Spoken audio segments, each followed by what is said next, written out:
চাঁদা না পেয়ে ঠিকাদার ব্যবসায়ী আবুল হোসেনের ওপর অতর্কিত হামলা। গত 7 জুন শুক্রবার সন্ধ্যায় 7টার দিকে অ্যান্ডারসন রোডে এই ঘটনা ঘটে। ভুক্তভোগী আবুল হোসেন কক্সবাজার কালোর দোকানের বাসিন্দা মৃত তাজুল আলমের পুত্র। ভুক্তভোগী আবুল হোসেন জানান, আমি একজন কনস্ট্রাকশন ঠিকাদার ব্যবসায়ী। কুরুশকুলে আমার প্রজেক্টের কাজ চলমান রয়েছে। কুরুশকুলের কিছু চাঁদাবাজ তারা হলো কুরুশকুল আশ্রয় প্রকল্পের সাহাব মিয়ার পুত্র মোহাম্মদ হানিফ, একই এলাকার মৃত হানিফ বস্তির ছেলে সাদ্দাম হোসেন মিন্টু, হাজি শুক্কুরের ছেলে আফসার কামাল সহ দীর্ঘদিন যাবৎ আমার কাছ থেকে জোরপূর্বক মোটা অঙ্কের চাঁদা দাবি করে আসছিল।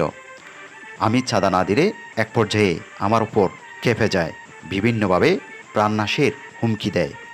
আমাকে উনি বিভিন্ন সময় জায়গায় আমাকে মারধর দেবে, আমাকে ফোন পরিবারে এরকম আমাকে হুমকি। আজ হঠাৎ করে অ্যান্ডারসন রোড আমি কিছু কেনাকাটার বিষয়ে তাকে ওখানে অবস্থান করি, ওখানে আমাকে এসে হঠাৎ আমাকে মারধর করে নারক চলে যায়। আপনাদের কত টাকা দাবি করছিল? উনি আমার থেকে প্রথমে দাবি করছিল 7 লক্ষ টাকা দাবি করছিল। আমি বলছি আমার তো এগুলো সম্ভব না, আমি তো সাধারণ একটা কাজ করতেছি, আমরা তো জোরে কাজ করতেছি, এটা তো আমার তাদের সম্ভব। মোহাম্মদ হানিফ মায়ানমার, হ্যাঁ, তারপরে সাদ্দাম হোসেন মৃত্যু আর আফসার কামাল, এদের নামে। এর আগেও গত 4 জুন হানিফ ও তার সহযোগীরা আমার কাছ থেকে ব্যাংকের চেক 30,000 নগদ টাকা ছিনিয়ে নেয়। এ বিষয়ে থানায় একটি মামলাও করা হয়। এরই ধারাবাহিকতায় 7 জুন শুক্রবার সন্ধ্যা 7টার দিকে আমি আমার প্রজেক্টের চলমান কাজ দেখাশোনা করে অ্যান্ডারসন রোডে কেনাকাটার উদ্দেশ্যে আসলে হঠাৎ পূর্ব পরিকল্পিতভাবে উৎপেতে থাকা আমাকে হত্যার উদ্দেশ্যে হানিফ এবং তার সহযোগীরা হঠাৎ আমার উপর অতর্কিত হামলা করে।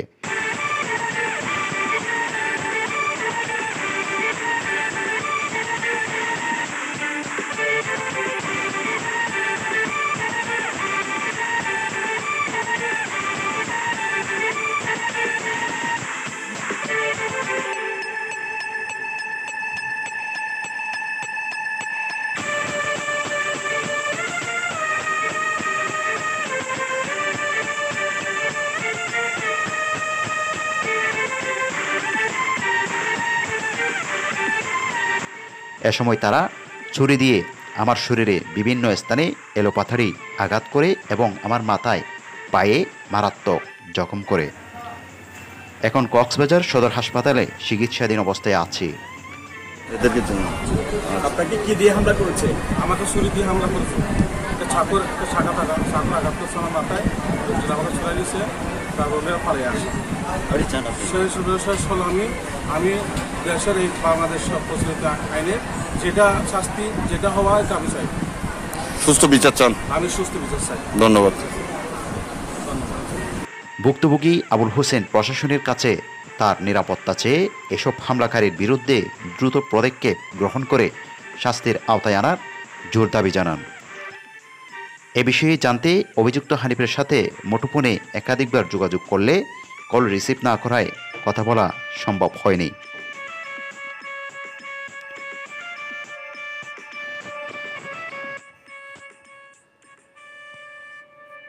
সৈয়দুল আমিন সঈদ, NNTV, কক্সবাজার।